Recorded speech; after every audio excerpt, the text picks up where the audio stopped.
Құрметті әріптестер, енді біздің тақырып бұл Қазақстан тарихындағы Бұланты шайқасы туралы болады. Көпшілігіміз білеміз, бұл шайқас көптеген ғалымдар еңбектерінде оқулықтарда бар. Жалпы Бұланты шайқасы дегенде оның 1728 жылы қазіргі мына Қарағанды облысының шекарасы Бұланты өзені мен Білеуде өзенінің екі ортасында деп айтады. Яғни бұл жерде мына орталық басылым болып табылады. Википедияда 1728 жылы түреген Бұланты, Байқоңыр өзені және Білеуде қалмақ тұрған.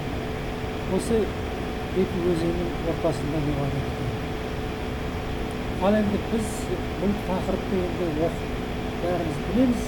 Ал енді біз сабақ қызықты болу үшін оны практикалық жағынан назар аударайық. Біріншіден бізде Сарысы өзенінің орта ағысы деп айтады. Сарысы өзеніне қарап алсақ, Сарысы өзені Жезқазған арқылы шығыс жақта кіретін. Ал енді Байқоңыр бір жағынан ауыл болып аталады, екінші жағынан Бұланты өзені үстінде басып. Бұл енді координатын көріп жіберейік. Бұл координаты шықты, яғни 47. Сонымен біз енді осы арқылы жұмысты жасауымыз керек. Екіншіден Білеуде өзені қалмақ құрылған деп аталады. Бұл да мына осы жерде қазақ-жоңғар соғысына қатысты айтылады. Және бізге керегі координаты, яғни біз қанша білгенмен соғыс болған жерді координатасын білмейміз. Сондықтан міне бізге координата 47 солтүстік ендікте бар. Ал енді біз осыны әлемдік ғаламдық картамен жұмыс жасап көрдік. Бұл ғаламдық картаның жұмыс жасаған себебі бұнда біз өзіміздің көптеген жұмыстарымызды іске асыра аламыз. Яғни бұл қазір бізде көптеген мүмкіндіктер беріп отыр. Яғни бізге қазір не керек? Бізге қазір керегі яғни Ұлытау аймағы. Біз бірден Ұлытау аймағын іздестіреміз. Сонымен Ұлытауды жасап Ұлытау сөзінің жазып тұрды. Ұлытау дистрикт Қазақстан. Яғни бұл арқылы біз Ұлытау, сосын Ұлытаудың шекарасы. Ұлытауды бұлай көріп olsak da болады. Қазір Ұлытау туралы бізге бірнеше материалдар дайындалды. Өте жақсы. Біз енді бізге керек материалды қарастырамыз. Бізге керегі бұл Бұланты шайқасы. Бұланты шайқасы болғанда бізге координат айтып кетеміз. Бұл жерде координат айтып 47-07, екіншісі Бұланты өзені 48-0. Бірден біз мына өте белсенді картамен жұмыс жасап көрейік. Мына жерде міне 47-45-ті көрсетіп тұрды. Шамамен бұл Қоскөл деген жер. Қоскөлдің жағында Шұбар теңіз бар, Шұбар теңізге барып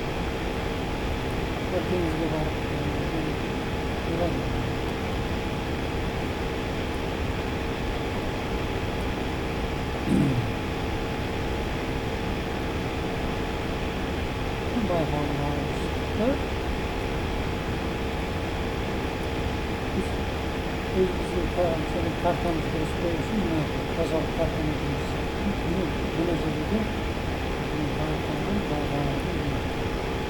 Байқоңыр өзенінің ағысы, яғни біз төмен işte. Onun bunu bas tarafımızı bir tarafı biz öz qo'zg'ab beryapmiz.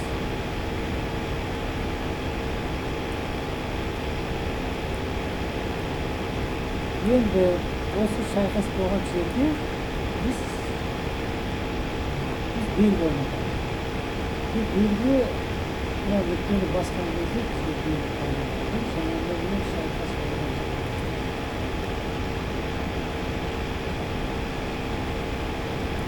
Bulan жазамыз, яғни бұланның sayfası. Bulan sayfasını yazamız.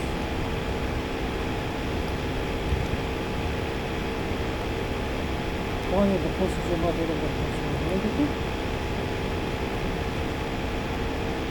Bu birden bizga janagi ikkinchi kitobdan hosil berilgan. Bulan sayfası ya'ni buni taqriqni olib keladi. Ya'ni hozir bo'lgan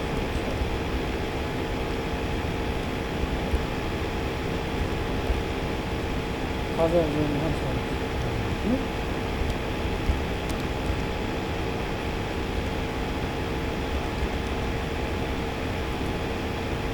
yani bu geçiş dünya sevgili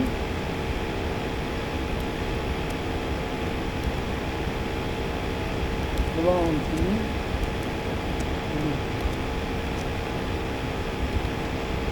elektrik yüzeylerine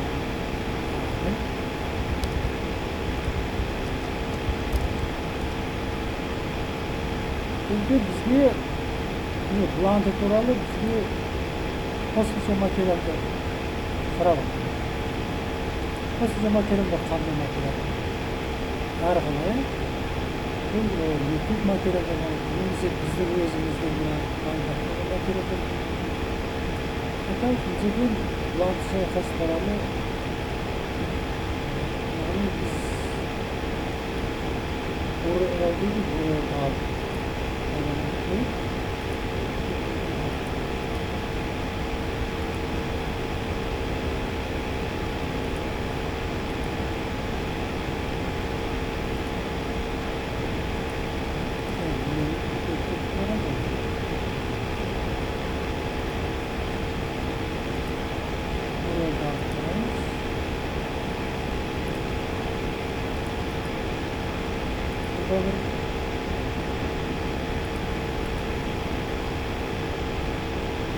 екінші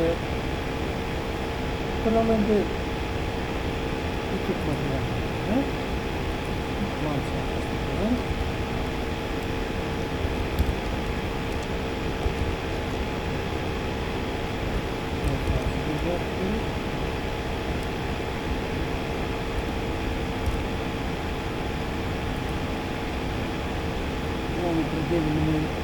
biz kartani және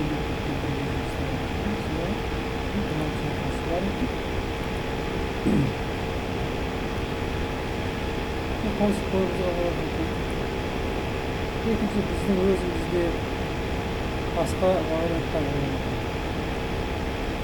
қандай вариант драйвтың ішінде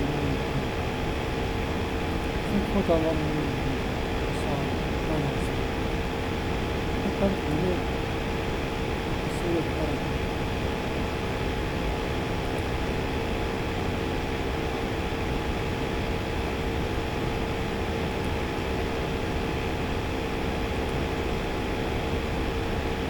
biz осы арқылы бұны көріп аламыз және бұған тағы да қосымша біз тақырыптар жасай аламыз. Яғни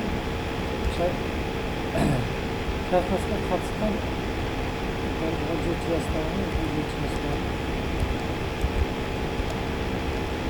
17 жастағы сақай.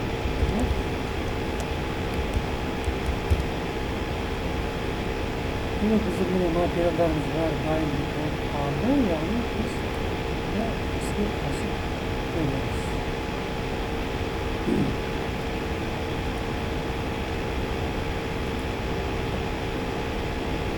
Koymayı birden istiyorlarsa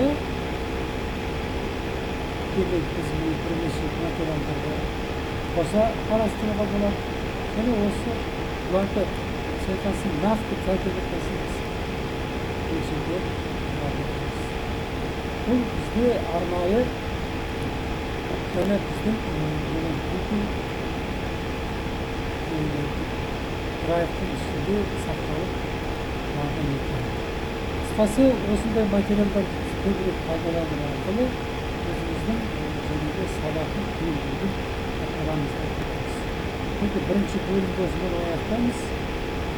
Тағы да сұрақтар болса бізде жеткізіңіз. Қош сау.